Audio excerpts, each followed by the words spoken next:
Well, they finally did it, ladies and gentlemen. We have an actual legitimate Starfield update with substance to it. You know, in the past, Bethesda has posted these updates saying things like biggest update yet. And so we've used that terminology in the videos before, but we all know that there's been the missing component of new mechanics outside of eating food when you're not in your inventory. I'm talking about the things that they promised at the end of 2023. New ways to travel, new gameplay options. Where is all of that? And finally, we got to look at Starfield's massive May update, what's to come on May 15th, as well as what's coming down the line. We get a sneak peek at Shattered Space. We see land vehicles. We see some really cool stuff here. Yo, don't let this comeback be sick. That's all I'm saying. This is going to be wild. But actually, some of the adjustments they've made to criticism, I think is pretty good. It's a great step in the right direction. And so I'm excited to talk about it as someone who enjoyed Starfield. I know you're not allowed to say that nowadays, but I did enjoy the game. I wanted to get back into it, but with some of the lingering gameplay woes, some of these adjustments here, especially in the gameplay options, I'm very excited about. So we'll talk about all of it, ladies and gentlemen. If you're new here, you're into what Bethesda's up to. I mean, it's like every day they got a new announcement or a new interview or some new big information to talk about. So consider subscribing if you like that stuff. Let's begin at the top of this May update with the surface maps. The city maps were a big complaint for Starfield, and rightfully so. When you look at, I mean, even Fallout's local maps were pretty terrible, but no one really complained about them because the overall world navigation was fine and the level design was good enough just to get around on the interiors. But Starfield's, it was unacceptable. It was just really bad. And so what Bethesda did here, I thought was actually pretty smart. I didn't know how they were going to do it. I was wondering if it was going to be an art cost. Like, how are they going to repurpose something to get a city map together quickly? And so they literally give you a top-down 3D view of the cities in Starfield, and you see all the different locations littered about, all the icons there. Not only that, but when you bring up your scanner, you can see all of them in the city as well. I think this is great because, as they use as an example here, New Atlantis is a very difficult place to navigate at times. It's disconnected by multiple loading screens, although not as bad as Neon, which I think has it the worst. But this is definitely, when it comes to using the city map and getting around and having a sense of place, very, very good. I think this is a great change already, far better than I expected. Again, I thought they were going to do some like hand-drawn maps or something along those lines, but this works really well because it reflects the game world. So I'm excited that they did adjust this key missing component from the game.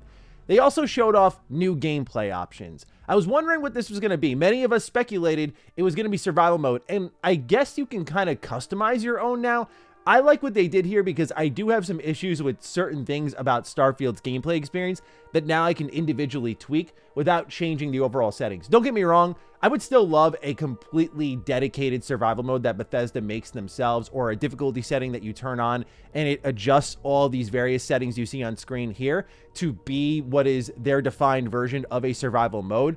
But nonetheless, all of the pieces are here. So the new things that you can tweak are enemy combat damage and player combat damage.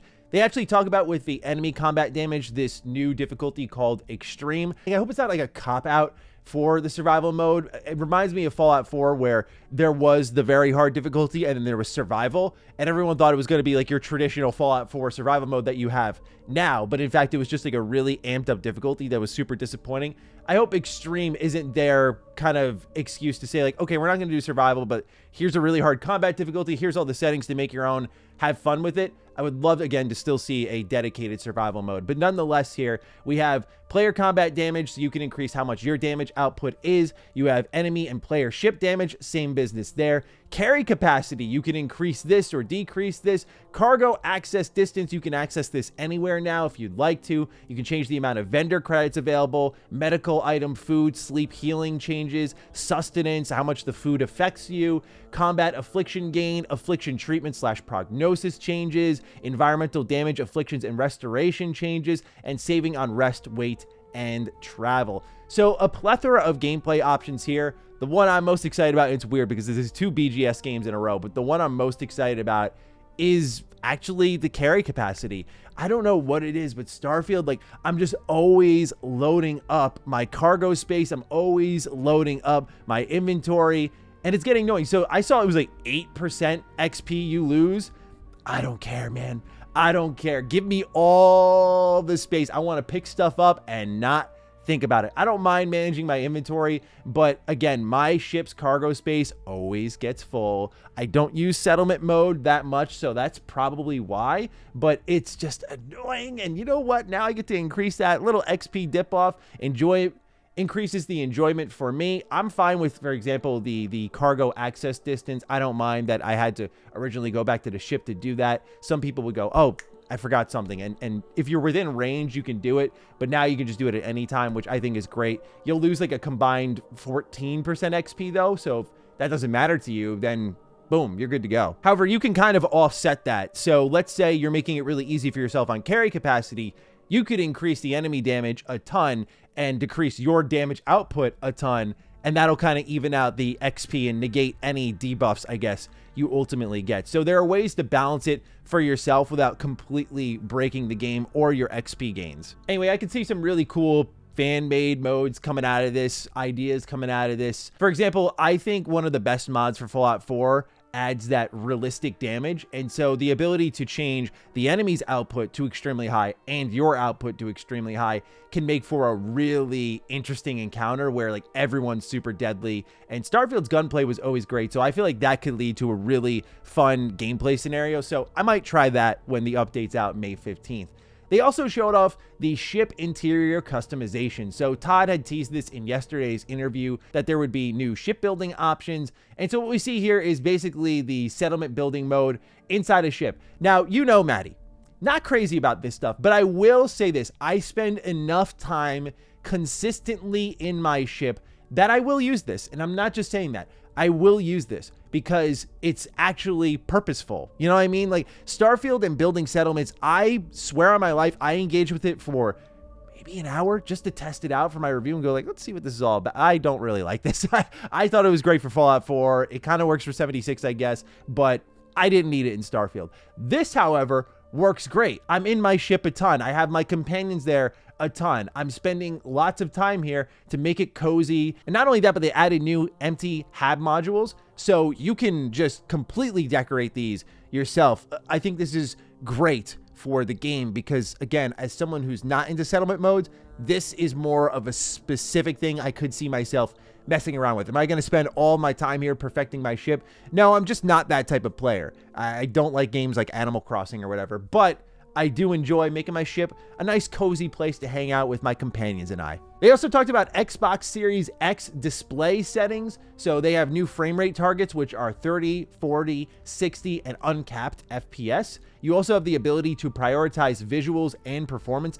Again, this is only Xbox Series X, so keep that in mind. Other thing to keep in mind, this is not me putting a damper on your party. It's just to say that when I played Final Fantasy VII Rebirth and I had the priority on visuals and then I switched over to performance, even after the patch that upgraded the visuals, it's still really fuzzy. Some people just prefer 60 above all else, and I totally respect that. I think we're at a point where some people can get that 30 frames just feeling right. I do think of games like Rebirth. I do think of games like Starfield where I just didn't really have an issue playing on console with 30 frames and didn't think about it at all. Because I will say, to Starfield's credit, and I don't know if anyone else experienced this recently, but when I fired the Fallout 4 Next Gen update, played around with it for a few hours, still just chipping through, messing around with the DLC and stuff, just having a good time with it. And then I went back to Starfield for this video. It's like, dang, this game is actually really good looking. Like, you can see a major step forward for BGS games. I know compared to much of the competition, Starfield for many isn't up to snuff. I still think it's a very beautiful game in its own way. So we'll see how it performs, how it looks. There is also New Game Plus additions here. So without spoiling, in case you haven't played Starfield, there is this really interesting New Game Plus mechanic attached to the title. And one thing you can now do is respec your traits, so you're not entirely stuck with what character you built. I usually don't like when games pull you out of the pigeonhole because I like RPGs that say, hey, you made a choice, you're locked in. But more and more, I am erring on the side of understanding class fluidity, speccing fluidity, where it's like you want to just play the same character differently though, and that's kind of what matters, and that for the most part you spend your playthrough pigeonholed and then you can just transition over elsewhere. I think this is actually a really great change, but perhaps one I liked more was the dialogue camera. So they showed this one off. I didn't think Starfield needed this. I kind of liked the Oblivion feel of it, but really looking at it in game, I went, this is way better. It's something about it. Maybe it's because it feels like traditional BGS games. That was kind of the strange part about Starfield, is there were some places in its exploration and sometimes even its dialogue where it just didn't feel like a BGS game. And I like this because you're in dialogue for so long that sometimes like the freeze frame of just someone's headshot for like 10 minutes at a time can be a bit fatiguing. And so to have now this option that pulls the camera out, you see the world active around you, it can be, at least for me, a little more immersive. I do like that in games like Skyrim, they didn't really pull the camera in. I think Fallout 4, as Bethesda called it, not me, the more cinematic camera of flipping perspectives was also pretty good. I do wonder if they'll be able to add that, or probably a mod will add that now that we're seeing this camera perspective has been added. Maybe we'll be able to have that switch up for who's talking. I think that would also be really good. We'll see what they do about that. But again, I thought this was a great quality of life enhancement that I didn't expect. They also added new tabs, so when you're in the container and barter menus, you can see those. But I think most importantly, to wrap things up, we got to talk about the teases at the end of the video. They were asked, what's next? What's going on? And they showed off vehicles. Now, I got to say, I was like kind of right, kind of wrong on this. I always thought because of the massive amount of mech lore in the game that they would use like the settlement building mode, kind of do their own version of like Automaton and let you build your own mech and ride that mech around and get into combat with that mech in Starfield.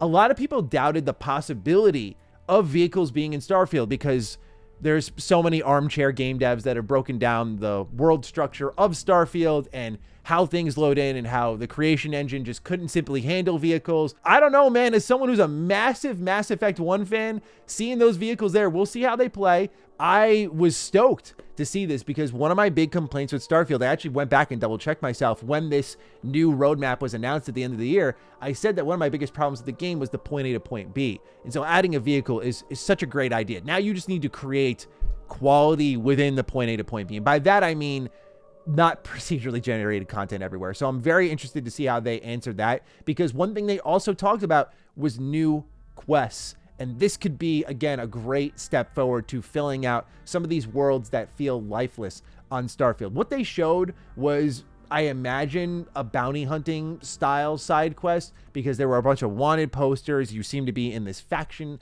So I'm thinking that that'll be a focus there where you can go to these different planets and it adds a little more purpose there. Although there already are kind of bounty hunter style missions in Starfield. So I'm just guessing here, but nonetheless, just new quests, new land vehicle. It feels like they've heard the feedback and they're kind of teasing like what they're doing to build up to it. So I don't want to get ahead of myself, but I will say that I like a lot of the changes they've already done here in just this one big update and what they're bringing to the table. I want this comeback to be sick, man. They talked about modding, which we already learned about through Todd Howard in yesterday's interview, that the mods are in creators' hands right now, and they have nothing to announce as of this moment in time, but that mod should be there soon. And we already know that Todd said console mods are important for Starfield, so they're going to do that. So they have a lot of mod focus on the way. And last but not least, we saw, visually at least, Shattered Space for the first time.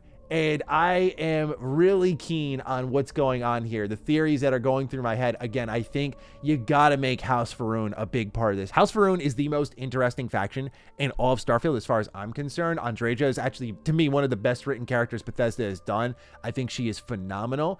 And I feel like they left that element a bit unexplored in the main story. I would imagine deliberately so, because I feel like one of the, at least first of multiple expansions, is going to explore that faction in great detail. I also, look, this is like more of a meta theory, but like, I refuse to believe that Emil Pagliarulo got a tattoo on his arm for House Faroon just by nature of the lore being sick, which I agree, like the lore is sick for House Faroon, but like, there's no way this man got tatted up because they're not going to be in the game at all. Like, they're just disappeared from the game at all. There's got to be something there. So I'm very keen to learn more about that. So we'll see what happens in due time, but the new update drops May 15th. It's already available in the Steam beta if people want to go ahead and test that out. For me, just like with Fallout 76, I wait till the updates are out officially and I can just download them and play them, not that early access stuff, because I want to be critical of what is actually out, not like what it's going to become in case there's any changes or there's bugs that I'm unfairly critical of that sort of thing. So ultimately, at the end of the day here, great update. This is kind of something I've been waiting for a while. I had this video planned in my head talking about Starfield and, what's going on. Like, it's a really weird situation. Why is it so quiet? Almost too quiet. But I'm glad I held off to see when the next big update dropped, what it would be. Because it was kind of like going to be the backbreaker moment. If it was another one of those updates where it's, here's 100 bug fixes for quests, and here's a new small quality of life feature that you really didn't care about, and that's really it, and they were just going to coast into the summer showcase, that would have been really, really disappointing and a bad sign for the game. So they needed a big update here, I think, because it's going to drop May 15th, and as I predicted, and we pretty much can lock this one in, we know that Starfield Shattered Space expansion is dropping at the end of this year. It's been reported September of this year, so you can pretty much lock it in for the Xbox game showcase that we're going to see that Starfield expansion, and you kind of need something to build off of it, because now I think they're going to have that rollout all the way to September, where just each month is going to have another big addition to Starfield. So vehicles are going to be in the game by that point in time. New quests are going to be in the game by that point in time. And so I think they're going to try to ramp up the hype, because right now, as I said in a previous video, I think it's really difficult to make big changes with Starfield's player base and the fan dissatisfaction when you're just dropping random updates, and that you have to kind of build towards something. And so building toward what you're seeing here with Shattered Space, I think actually could work in their favor. We'll see how much they can turn around. I'm expecting big things from the expansion, right? I'm seeing already big changes here that they're teasing and what they're showing off now, but I'm hoping the expansion brings in not just like big quests, but real world density, those sorts of things that adjust major issues with the game. How do you handle exploration? Like, is it going to be a Far Harbor moment where it's like, okay, we heard the feedback from Starfield's launch, and so we made Shattered Space this more like singular solar system focused storyline. So there's a lot more like cohesive exploration. We'll see what they end up doing, but I'm very excited nonetheless to dive back into Starfield, and we'll talk about that update when it's out in the middle of May. Until then, ladies and gentlemen, let me know your thoughts down below on this Starfield update. Take excellent care of yourselves, and I'll see you in the next one. Stay sexy, stay active. I love you all. Peace.